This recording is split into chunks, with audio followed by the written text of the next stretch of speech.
It's actually tears of laughter. Excuse me. Right.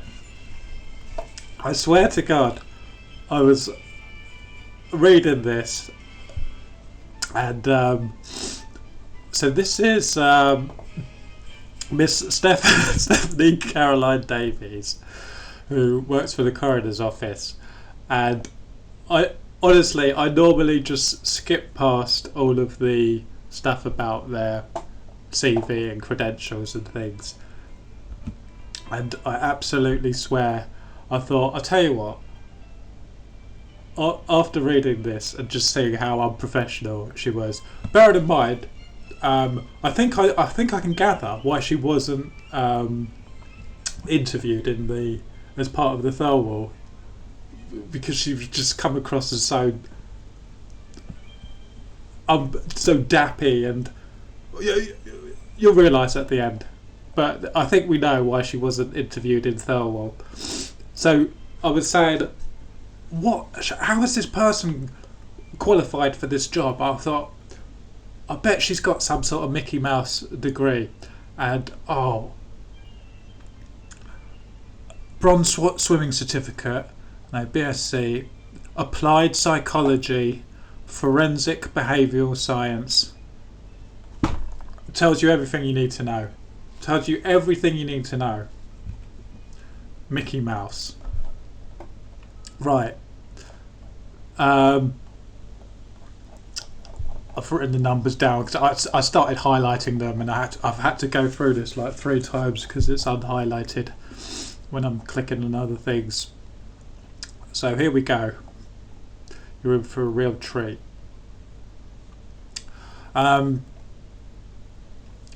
coroner's office passed these cases to the senior coroner's officer, Christine, who then discussed the cases with a consultant paediatrician. Well, we all know, that's going to be either Breary or JRM, probably JRM. I recall Christine turning to me in the office after speaking to the reporting doctor and saying something along the lines of, "Something just does not seem right about these cases. Gossip queens, they're gossip queens." The next time I recall that these deaths were mentioned was a few months later, so it must have been around autumn, just after they got the RCPCH report. Christine read this report and then approached me about it. I remember Christine holding a copy of the report in her hands and saying to me something along the lines of, "Modelling? What's caused that? How unusual. Something definitely isn't right here. I fear we have another Beverly Allitt on our hands." Like I say, after speaking to Ravi. Okay. Down to what? I'm just going to these are quite long, so I'm just going to try and summarise. So basically, she then went to look at all of the cases in the hospital. In 2015, there were 8 cases, and 2016 there were 5 cases. Of the cases I reviewed, I found that 4 were Part A cases. Now, basically, have a look at this. 4 were Part A cases, i.e. the coroner had confirmed that the reporting doctor could issue a medical certificate of cause of death for the child, and that a post-mortem examination was not required. In other words, they're so sure of the cause of death that they don't even need to do a post-mortem.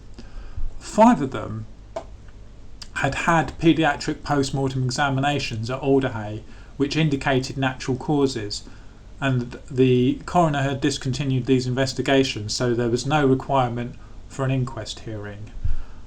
2 were still awaiting a coroner's decision, but the causes of deaths given following the paediatric post-mortem examinations indicated natural causes, and 2 had gone to inquest.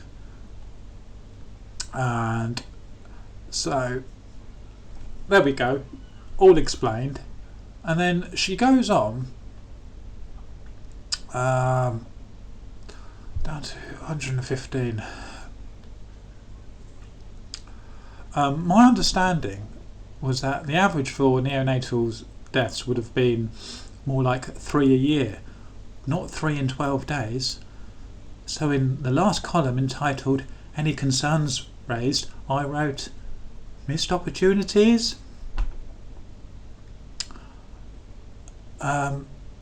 Therefore, in terms of my final conclusion, I wrote a short paragraph stating that the baby's deaths were not sufficiently explained, and I reiterated how I came to that conclusion. I can only remember handwriting my conclusion rather than putting it into a Word document. Okay, so quite way she thinks that they were not sufficiently explained. She doesn't go into. We never get that. And again, I would have printed off a copy too, but I cannot explicitly remember doing so.